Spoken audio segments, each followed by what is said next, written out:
played a ton of sports. As a kid, I played soccer, I played baseball, I ran track, I played basketball, I played football, I played just about every single sport. I played hockey, which people kind of, I guess it's kind of uncommon. But I played just about any sport you could imagine as a kid. I did martial arts. I did everything. And when I got to high school, I kind of narrowed it down to just running track. And I did everything from judo and karate to ninjutsu and jiu-jitsu. Back when I grew up in the 80s, martial arts films were huge. So, a lot of the motivation for doing martial arts was just watching all the great martial arts films from back in the day. The Karate Kid, Bloodsport, Last Dragon, Enter the Dragon, Game of Death. All the great martial arts films kind of kept you wanting to train and training for different martial arts. So that's what brought me here.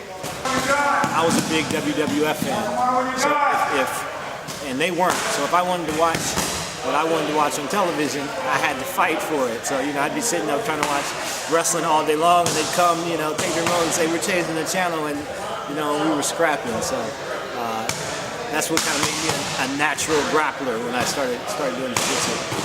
Royce Gracie, first UFC. That's the first time I saw MMA, and immediately, I was already doing martial arts then, but immediately, I have to do this.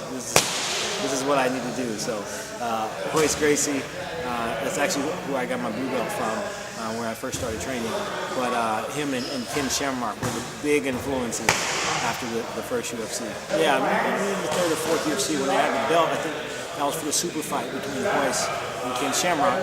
And being a big WWF fan, that belt was like, man, I want that belt. I want one of those belts. So I think that's actually the moment where I resolved to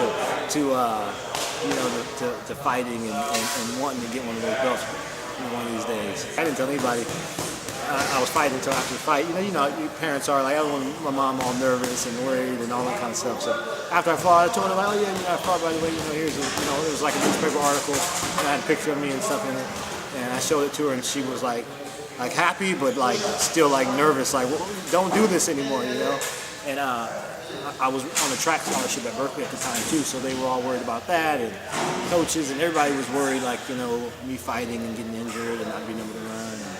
Which I'm really interested in business and pursuing my entrepreneurial interest, but at the same time, it's when God's made you with certain abilities, you won't thrive and feel complete if you don't pursue them. And I've always, my entire life, the one thing that's always been constant is me being an athlete and me competing. So that was kind of the missing thing for me over the years that kind of made me feel incomplete.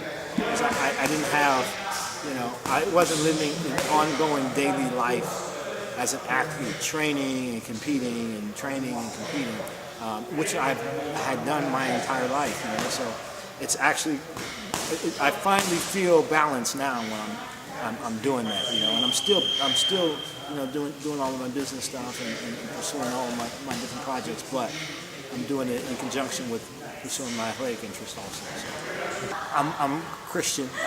That's kind of the centerpiece of my life, and that's another reason why, believe it or not, why I'm fighting and competing. One of the things my mom used to always tell me about, as a kid and even now, was this story in the Bible. It's called the parable of the 10 talents in Matthew chapter 25, and it talks about how God's given everybody different talents and gifts. Some more than others. But the moral of the story is that if God's given you a talent, He's given it to you, and He expects you to use it, even if you don't want to use it, even if it's a talent that you don't enjoy. You have an obligation to use that talent, and because fighting isn't easy, and that's why everybody doesn't do it. It doesn't fit. The nervousness and the anxiousness and all of that doesn't, it's not something that people want to fit into their lifestyle, even myself included. But the thing is, if God's given you that ability, He's given it to you for a reason, and it's not necessarily for you. You know, there's other people that have to be motivated and inspired by the things that you do with whatever talent you have. You know, if you've been given the talent to cure cancer, you know, imagine if you had that, but I don't want to put that time into doing that, or it's something that you've been given for a reason. So. For me, it's always been the easiest way for me to find direction in my life has always been to fall back on that and look at my life and say, okay, what has God given you in the way of talent? And making sure every day that I'm doing something to pursue that talent.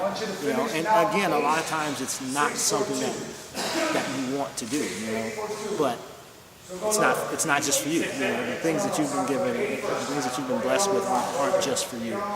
They're for other people. Who are going to see you and be encouraged and be inspired, and it's going to change other people's lives as well as your own. So that's probably the most central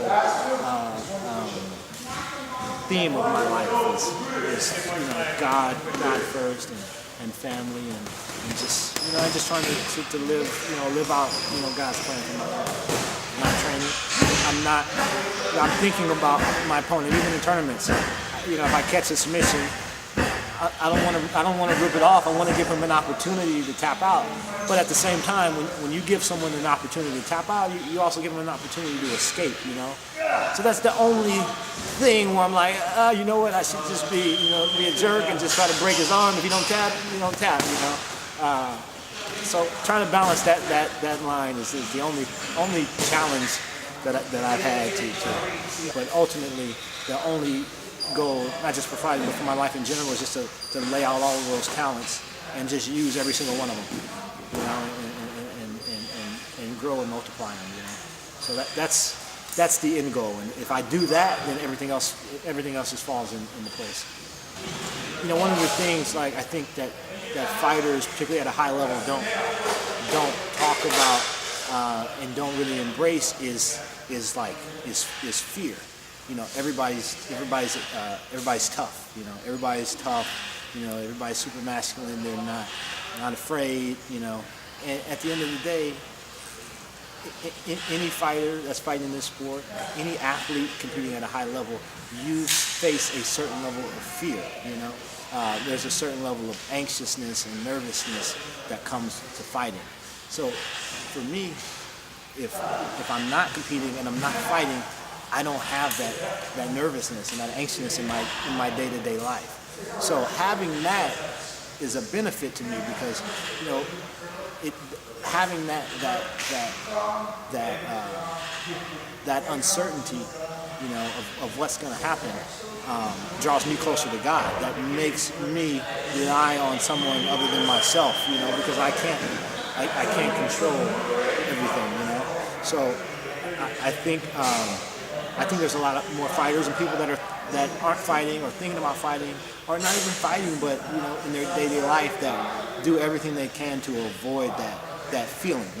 They want to do everything they can to take that feeling out of their lives. And for me, the reason why I'm fighting is for that feeling.